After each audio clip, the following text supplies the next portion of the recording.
वो तो बोल दिया, मस्जिद खोल दी।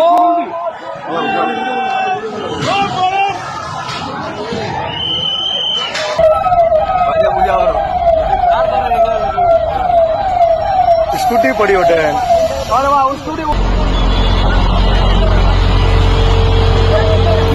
और जमकर गाड़ियों में आग लगाई और पथराव किया। घर को तोड़ने का 3 दिन का नोटिस दिया गया था, लेकिन आज ही इसके ऊपर बुलडोजर से कार्रवाई करके इसको ध्वस्त कर दी गया।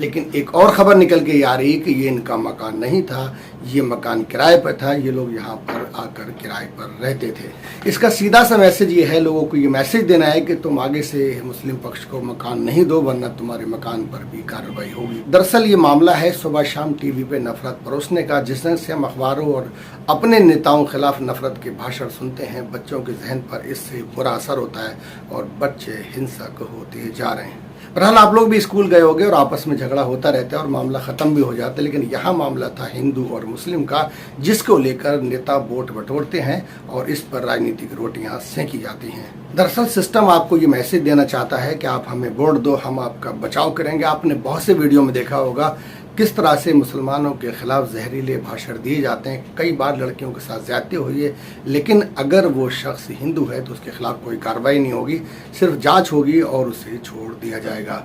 कोई बुलडोजर वगैरह नहीं चलेगा। मतलब ये नया भारत है, यहाँ सिस्टम ही फैसला करेगा, सिस्टम ही पुलिस है, सिस्टम ही जुडिशनरी है, उन्हीं के आदेश का पालन होगा। कोई जांच की ज़रूरत नहीं है। वो अगर चाहेंगे तो घर को तोड़ दिया जाएगा, वो जिसको चाहेंगे जेल भेज दिया जाएगा, जिसको चाहेंगे बाहर छोड़ दिया जाएगा। बहरहाल इस घटना की जितनी निंदा की जाए कम है, लेकिन ये प्रशासन का काम है, ये अदालतों का काम। पुलिस को अपना काम करना चाहिए और अदालतों को अपना काम करना चाहिए। हर मामले में हिंदू मुस्लिम नहीं करना चाहिए और ना ही सत्ता को, ना ही सियासत को इस पर रोटियां सेकना चाहिए। जिस शख्स को आप तस्वीरों में देख रहे हैं, इसका नाम धर्मेंद्र है। इसने तस्लीम जहां नाम की एक लड़की को, जो कि नर्स थी और ड्यूटी से वापस आ रही, इसने उसको पकड़ लिया और उसके साथ बलात्कार किया। उसके बाद उसके सर को पटक पटक कर जमीन पे इतना मारा कि उसकी मौत हो गई और उसकी की लाश को इसने उठाकर फेंक दिया।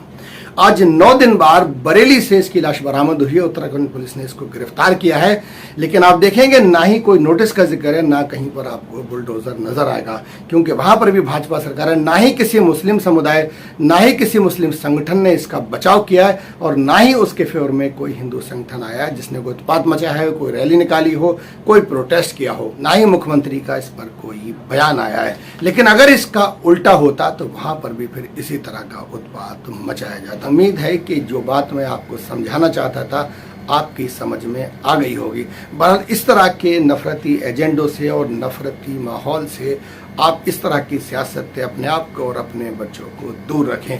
हम आपस में एक दूसरे के साथ सदियों से रहते आए और आगे भी रहते रहेंगे। वही स्कूल सबके हैं, वही सड़कें, वही मार्केट हम सब की हैं। हर समाज में अच्छे बुरे लोग हैं, हमें दोनों को एक ही एंगल से देखना चाहिए। दोषी दोषी होता है, कड़ी से कड़ी उसके खिलाफ कार्रवाई होना ही चाहिए।